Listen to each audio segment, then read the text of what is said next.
the latest. Thank you for your love and support. Welcome you all to my channel. AES Foreign Minister slams EU, ECOWAS and AU for collaborating to destabilize the Sahel. African Union and ECOWAS. Why would you come together to collaborate with the oppressor to destabilize the Sahel region? So the unity you have been crying for, what is the essence of AU and what is the essence of ECOWAS?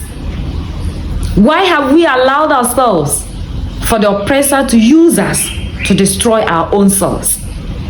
Are you for the people or you against the people? Where is your stand? Would EU ever allow itself to be used against itself? Why is it that it is our own leaders who are fighting the progress of Africa? You go for the AU meetings, ECOWAS meetings, and you give us speech, forgetting that speech is not what we want. Why should we be the richest yet we are poor? All you are interested in is protecting democracy. What have we gotten from democracy? The three nations that moved away from ECOWAS have seen tremendous improvements, both economically and everything. And their economy is the fastest growing. If you are not ready to change the story of your respective nations, why should you team up to fight against those that have risen to defend and protect Africa? They created systems before the left. Now the oppressor is not there, but the systems that they've created, the gatekeepers are making sure that what the oppressor wants still goes on. Then you come and tell us you love Africa.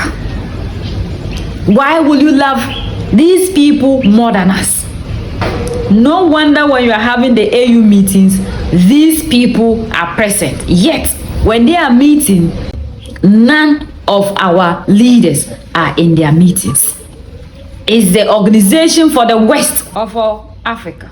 And we are grateful for this expose from the foreign minister. Now we know who you are. How would you allow yourself to be used against yourself? Black man, when will you wake up? Our countries have been fighting insecurity for almost 10 years. They killed our people by hundreds, by thousands. The situation in the region was dire, with the United Nations present, but not fully feeling the impact. Africa delegated its responsibility to the United Nations, which has institutional limitations to help us. But they didn't come true. Many lives were lost in Mali over the past 10 years, but with the population facing massacres and violence without much help in sight, it was disheartening to see the lack of action despite the ongoing atrocities. However, when a head of state was taken hostage, suddenly the means and resources were founded. It begs the question, what value do we place on our human lives? We have to ask ourselves a crucial question. Does the lives of those who were killed matter at all?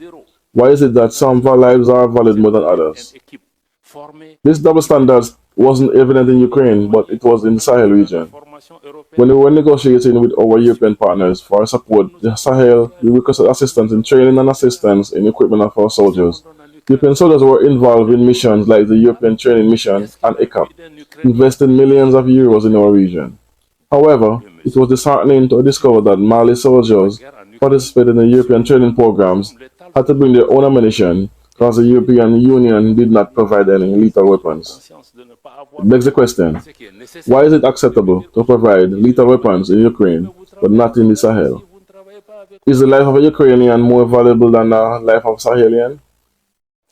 They feel betrayed, questioning why Mali would abandon an old partner for a new one. But we need to move away from the mindset of decolonization and understand that the Russian has not colonized any country. We cannot compare them to our former colonial powers. We still hold on to whole habits. When it comes to security for our country, we must go where we can find it. If Europeans refuse to provide lethal weapons, if we have no choice but to seek help elsewhere.